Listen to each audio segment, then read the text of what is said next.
for Mr. Biden.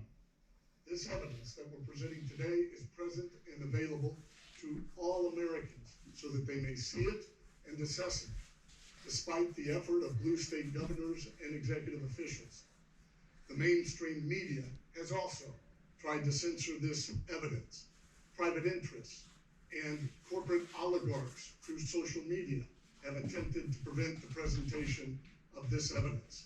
Yet despite all of those efforts to prevent the American public from seeing the truth, America understands that there are serious problems with these elections, and its citizens are demanding that this not happen again, and that this investigation and the influence of private monies in this election through the purchase of local election officials and offices dictating how they manage the elections not ever happen again, and that we come to understand what occurred during this election. The report we are releasing today, entitled "The Legitimacy and Effect of Private Funding in Federal and State Election Processes," was commissioned by the Amistad project of the Thomas More Society and completed by Stillwater Technical Solutions, whose principal, James Carlson, is with me on the stage. James is a prolific author and writer, and he additionally has influenced public policy at the national level with the Department of Interior, the Department of Agriculture, the United States Congress, and the White House. His team has been working on investigating the influence of private monies for some time now, and that report will be revealed to you today.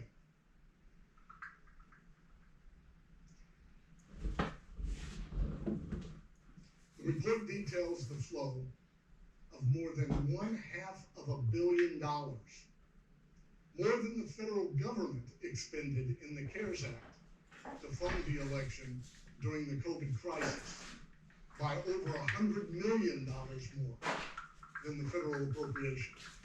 This effectively is a shadow government running our elections.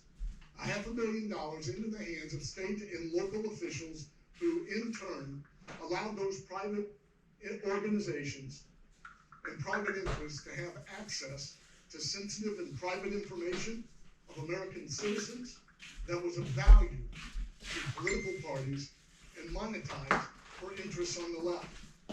It also reveals how private parties, by dangling the dollar bill, incentivize local election officials to violate state law, radically alter election procedures, act contrary to federal law, and violate federal law under the Help America Vote Act.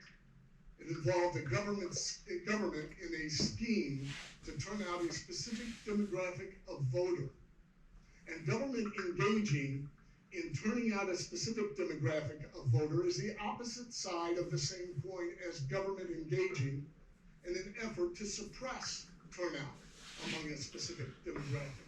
Such is not allowed under United States law and is a violation of equal protection and a violation of a prime precept in American law that all citizens need to be treated equally. As a legislator, I often had occasion to speak with groups of individuals who would often give me this refrain: "Why don't you run government like a business?" To which I replied, government's not designed to be a business. It has a much different objective than a business. Government must treat all citizens equally. That means there's inefficiencies in government. It is inefficient in an election to have more than one candidate. You know, we see efficiency in elections in the former Soviet Union when they had one candidate and the elections were run very swiftly and the results were known. That is not the role of government, to discriminate against certain persons and run the election efficient. It is to run it with fairness and transparency and access. And fairness and transparency and access are not the most efficient ways to count votes. It's much easier to let one person go in the room and determine the winner and come out and announce it than to actually allow America in the counting room. And instead, this time we ran government like a business. with $500 million of an oligarch's private monies dictating that America must be kicked out of the counting room, while the billionaire was allowed inside the counting room. This report and the evidence we're going to share today demonstrates that Mr. Zuckerberg's funds flowing through charities paid for the election judges, paid for the satellite offices to turn out the vote, paid for the machines, and dictated the policies that undermine state law. No. The real question we need to ask when we talk about the size of government is whether a specific function is part of government's role, or is it better done in the private sector? That's the real question. What is the scope of government's role? And government has the core responsibility of managing the elections. We don't put out elections for bid. We don't have elections brought to you by Coca-Cola. It is government's job to manage elections, and it must do so without a thumb on the scale and without private interest dictating how those elections are to be implemented. In other words, the question is not efficiency. The question is fairness. And the best antiseptic to a lack of fairness is transparency. Let me restate this because it is fundamental and an important point for the very purpose of all of our election laws. The best protector of equality and fairness is transparency in the election process. Equality means counting every valid vote, and the flip side of the same coin of equality means not counting every invalid vote. You know, I'm reminded of when the United States first opened up the Oklahoma Territory for settlement.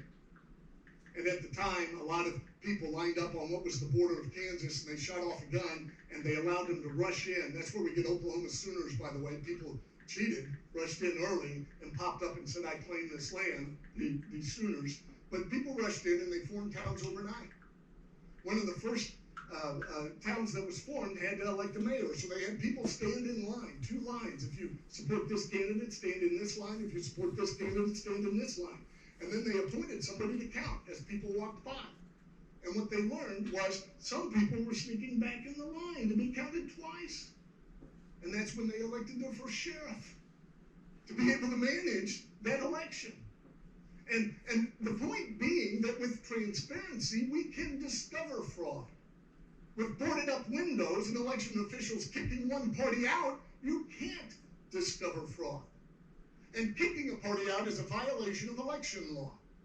It is a direct violation of election law. And people don't violate the law without a reason.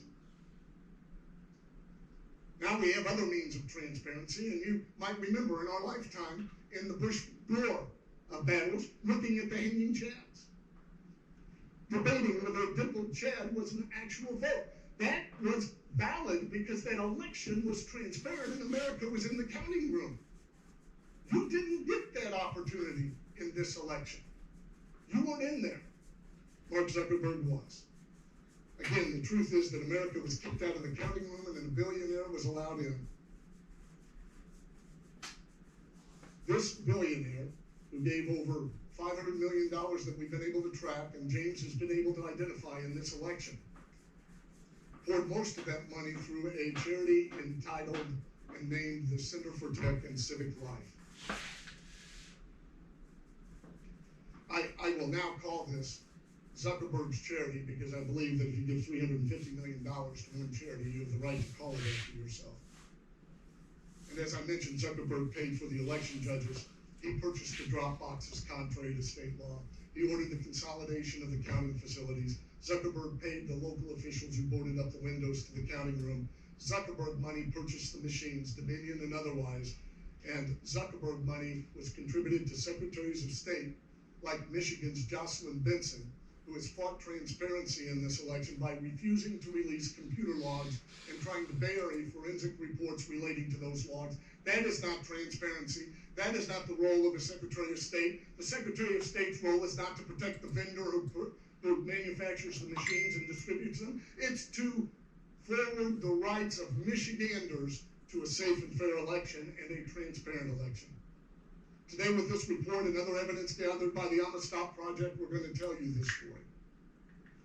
It is a story that should have already been told by the mainstream media.